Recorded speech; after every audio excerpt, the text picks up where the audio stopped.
Hi, this is Dr. Ned Hallowell coming to you from my dining room in Arlington, Massachusetts. When I was a little boy growing up, my dad left home when I was 4 years old, and I didn't know why. My parents got divorced, and nobody really told me what was going on.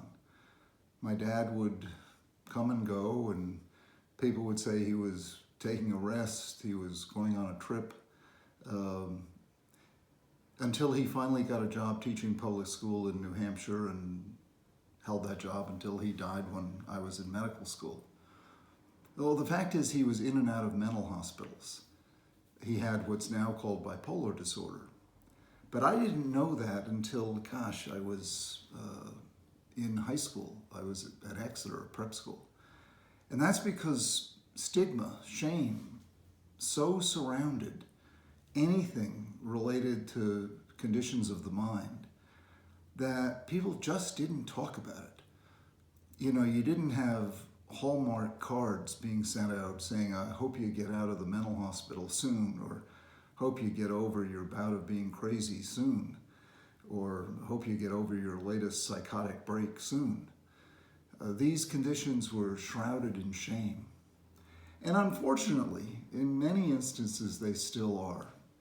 Stigma is the biggest obstacle to people getting the help they need in the realm of mental health. And it's time for us to bring that to an end, because we're basking in the good news, the great good news of major advances in neuroscience. The past 20 years have just brought us a tidal wave of advances in brain science, the like of which we've never, ever seen in human history. And yet, we are still mired in what I call the moral diagnosis. The moral diagnosis where all conditions related to learning, behavior, and emotion are attributed to failure of the will. You're not trying hard enough. The treatment for depression is to cheer up. The treatment for anxiety is to suck it up. The treatment for a learning problem is to try harder. You know, and that moral diagnosis, the notion that willpower cures everything, goes way back right into the notion that original sin and the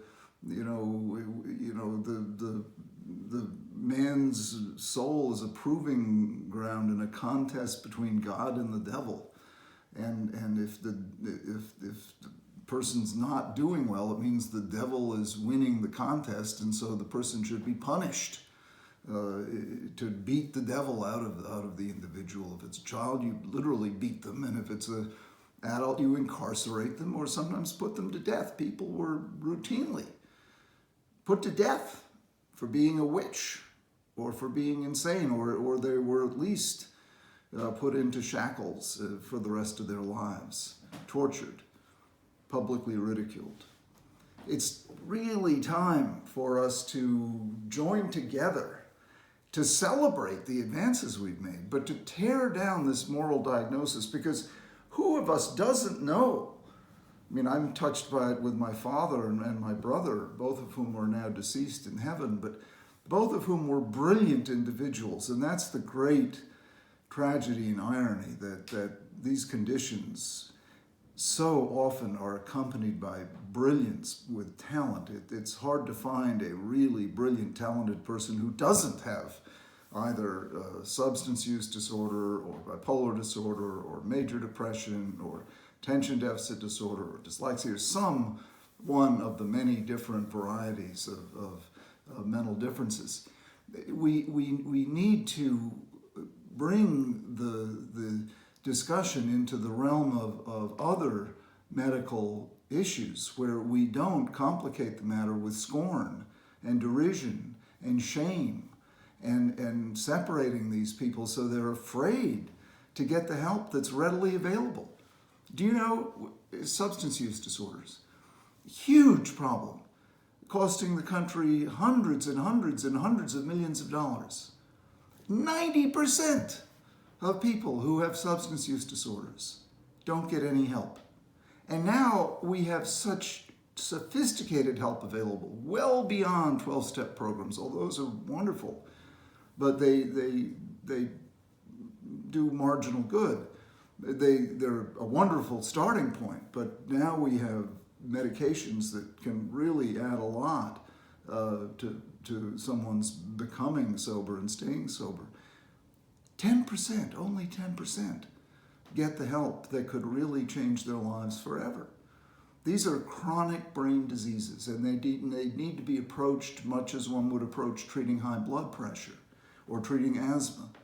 They are chronic conditions that need ongoing chronic treatment. And when someone relapses, we shouldn't say, oh, well, what do you expect? It's just an addict. Any more than if someone relapses in their blood pressure treatment, we don't say, oh, well, what do you expect? Just someone who has hypertension. We say, okay, let's get them back on their meds. We do the same thing with substance use disorders. We really need to rethink, because these problems, are way near the top of the list in terms of costing families and the nation, not only in money, in economic cost, but in heartache. What family doesn't suffer with some relative? And as I said, very often the most talented relative, the relative who could be contributing so much, who has major depression, who has bipolar disorder, who has substance use disorder, who could be contributing so much, who tries to keep it secret until he or she explodes and spills out all over the place. This is really a cause that we can all join together and go public with. I've just finished a book called Because I Come From a Crazy Family, The Making of a Psychiatrist, where I tell my story, and it's funny, it's poignant, and I try to be as open as I can.